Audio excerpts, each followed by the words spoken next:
Здравей, как сте?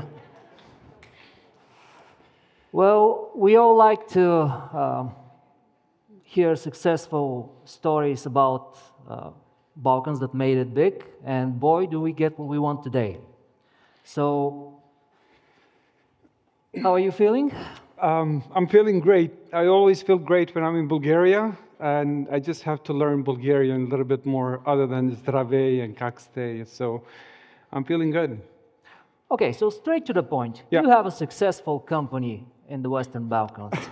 What are some common challenges that Balkan startups face when they try to find funding? Because I think this is a major problem for the region. Yeah, so I think it depends how you look at it, but in principle, I would think there are three categories or 3 points the way we could look at this. The first one is the typical challenges that any startup in the world faces. That is, they need a good idea, a good team, execution plan, financing, right partners, right? The whole 9 yards, we know what they are. And Balkan startups are no different from that perspective. But the second perspective for the Balkan startups, especially if they operate in the Balkans, is the misconception, and the investors don't understand the region very well. Local, regional investors, they understand it very well, but international investors, especially big ticket guys, the blue chip investors, don't really know the region very well. And because of it, they see the region often as fragmented, which it is, economically not big, which it's relative, but they also see it as problematic. So it's true that the region is fragmented, especially if you take Western Balkan 6. So Kosovo, Albania, Macedonia, North Macedonia, Serbia, you have these problems. But at the same time, the region is pretty big from one perspective. From another perspective, take grocery market. Grocery market in Kosovo alone is over 1.6 billion euros, addressable size. North Macedonia grocery business is 2.5 billion euros. Bulgaria, it's 6-7 billion. Now, if you take all these markets, only Western Balkan 6, potentially Bulgaria too, or even Greece, you're looking at $20, $30, $40 billion market. So it's not as big as the United States, it's not as big as potentially Germany or other bigger markets or Brazil, but it's still a sizable market, sizable in terms of VC investable, sizable in terms of return of investment. And the third option, and I think this is a very important one, and one of the key reasons why I love coming to Bulgaria and travel throughout the region is we don't have the best reputation out there, especially from the valley perspective, right? It's a lot of prejudice about the region. I'll give you 2 examples, which I think you would agree with me, but one of them is New York Times has an art section, and the homepage of art section years ago, you can find it on Google, had a hotel in it. A hotel was from the former Yugoslavia when Tito used to run Yugoslavia, and they built a communist-looking hotel called Grand Hotel. That hotel is still in the center of Pristina. And New York Times art section on the homepage listed that photo, and the title said, "It may not be the worst-looking hotel in the world, but then again, the world is big." So it's just an illustratory example of how the region is often perceived. Often, and this is interesting though, it has happened several times to me already, when I speak to investors, one of the taunting, joking approach to the region is, I want to come to the region, but I'm afraid if I drive, I won't come back with a car. This has happened more than 4 or 5 times that I can count of. Regional investors say that to relate jokingly, meaning it's a sad situation. The perception is wrong. The reality actually is different. We are not as bad as it seems. The region is safer than any major capital. So if you look at car thefts per capita in Sofia or Pristina or Tirana versus England, London, or other major capital cities, we're doing better. But prejudice exists. So this is a common denominator that we have. Imagine if we are doing running. We are going to Olympics. We have a Usain Bolt on the side. 100 meters, we're going to lose. It's Usain Bolt. It's Google and Uber and OpenAI to our side. But we are not even competing on the same starting line. We are already starting with -1 or -2 disadvantages when we speak to investors in terms of risks. And that makes it really challenging for us on this region. So give us a tip. what are some effective strategies that will help us as startups attract international funding? So we did fundraise in a couple of companies. We are closing a new round now as we speak also. We have about a dozen angels and super angels, individuals from the States, and we have a couple of VCs from Europe. We were unable to convince a VC from the United States yet to join us. And what has worked, actually, is relations. I think relation is one of the most critical points I can attest to.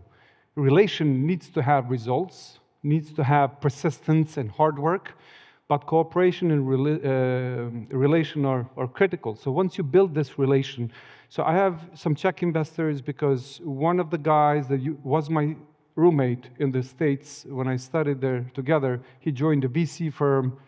He got his partner to listen to my pitch. They liked it, that built relation, opened the door. And the second, other than relation, because those are built in time, is persistence. I used to speak before our first investment, 2 million, back in 2015. I used to speak maybe to close to 200 investors. All of them said no. But then one of them said yes. It was an investor from Czech Republic at that time. And you only need one to say yes, right? So I think persistence in asking is so important. Just keep on trying. Keep on trying. Maybe the bad time for an investor, maybe not good energy for you at that particular point. Something may be circumstances, but keep playing. Investors do this all the time. They play statistics, diversity, right? They invest in a lot of startups. Some of them fail, some of them stable, some of them have return.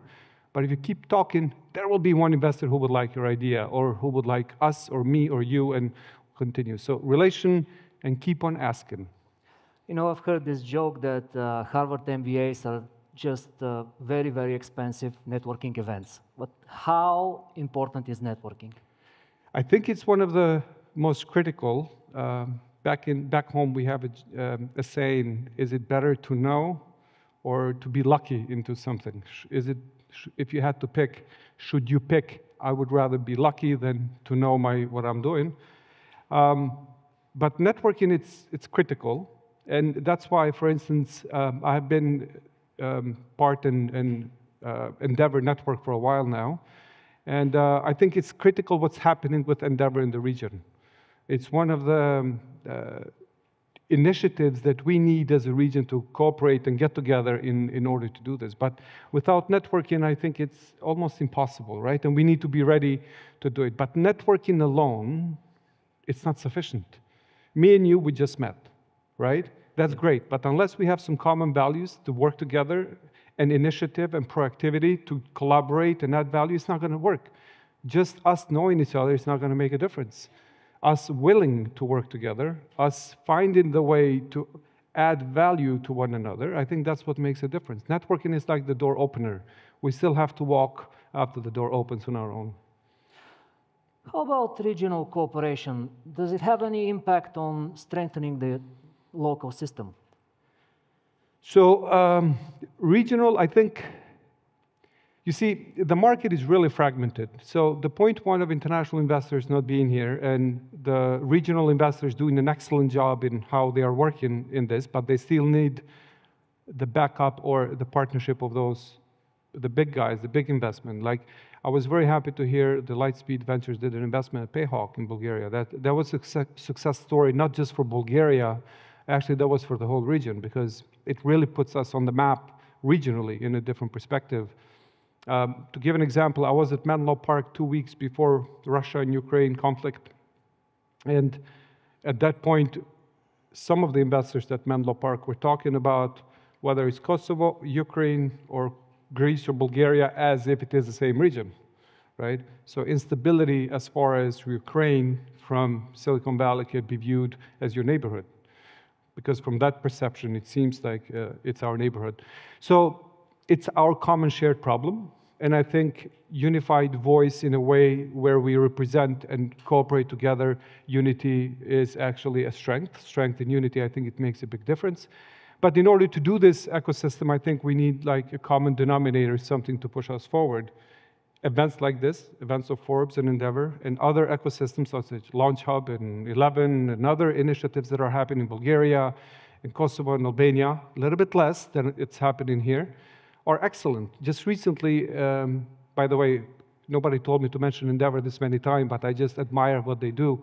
Dare to Scale program.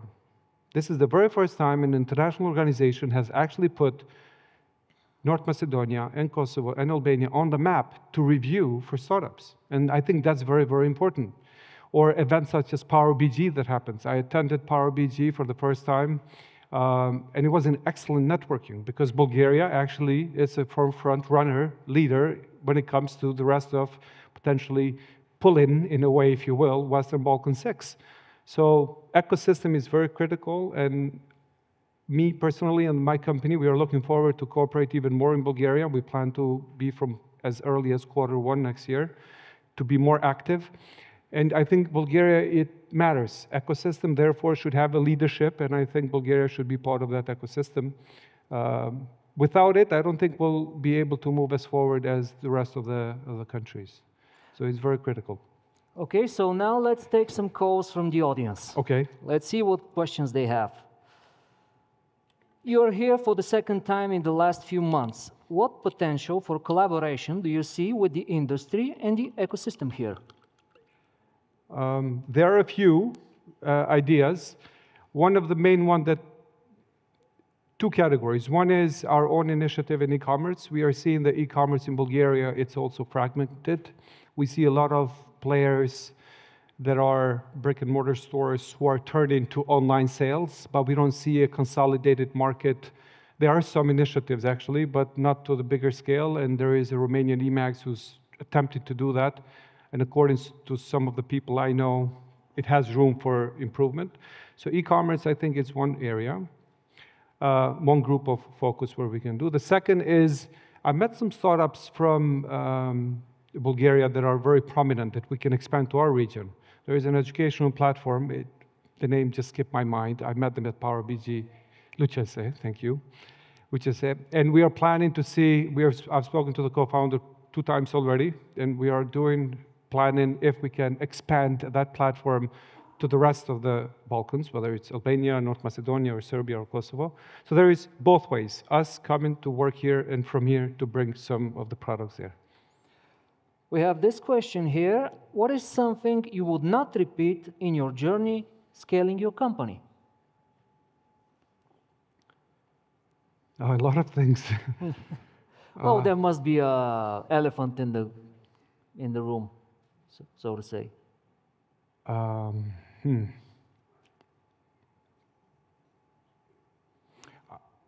We do a lot of products, right? We are diversified. We don't do just one thing. We do e-commerce, we do video streaming, we do production, we do esports. And sometimes some of these products don't work very well. We have our own Open Street View Maps type of platform that competes with Google Maps Street View, because Google Street View is not in Kosovo, it's partially in Albania. And we did that. But soon we realized it doesn't bring a lot of revenue. And we had to cut that line of business. It has been 8 years since we have it, has only 100,000 users a month, and we still have it alive, 0 revenue. Knowing when to cut a product early, I think is very important. So I hope I will learn that not to repeat. If something doesn't work, cut it early so we don't spend a lot of time in it. I haven't learned it yet, but that will be one of big pain points, the elephant. Or the giraffe, but the elephant in this case. Yeah. Well, the economic climate has changed for the worse. So do you think that investors have become more hesitant about investing in the region? They have always been. We have some investors here who are more fit for this question, but from the entrepreneur, from the founder perspective, investors always had a problem to invest in this region because, think about it, investors typically tend to invest in startups that have the less amount of risk. Like, oh, there is one risk of the region, one risk of fragmentation, one risk political, another risk the team, or the co-founder CTO may not be that good, one risk of legal, one risk. So there are many risks. And typically investors, one way some investors do is they invest in the startups not only that have the biggest potential, but have the lowest amount of risk, quantifiably in the way they do it. And for us, it has always been this risk of geopolitical and everything else around it, or the fragmentation and the economic size of it. So I think investors have always been, and they are the same, so it hasn't changed much for the region. Sequoia or SoftBank or Axel and others will not talk to us. They will talk to us. They will not invest yet in the region. They will come later. And I've said this a few years ago. It's an article about it. And I said investors should invest early and don't become Series B or Series C investors, right? So I think these investors, soon enough, they will realize that there is a market for it, there is growth for it, and they will come to it. But to my opinion, to my experience, it hasn't changed much. It has always been difficult, but not impossible. Yeah. So don't give up. Yeah, I think persistence, perseverance, it's very important. I've spoken to Sequoia 4 or 5 times. I will speak to them again, and again, and again, and again, right? And I will invite them to our IPO eventually. Keep pushing. Thank you. Okay. Thank you very much, Mergim. Thank you. It was a pleasure. Appreciate it. This is Благодаря.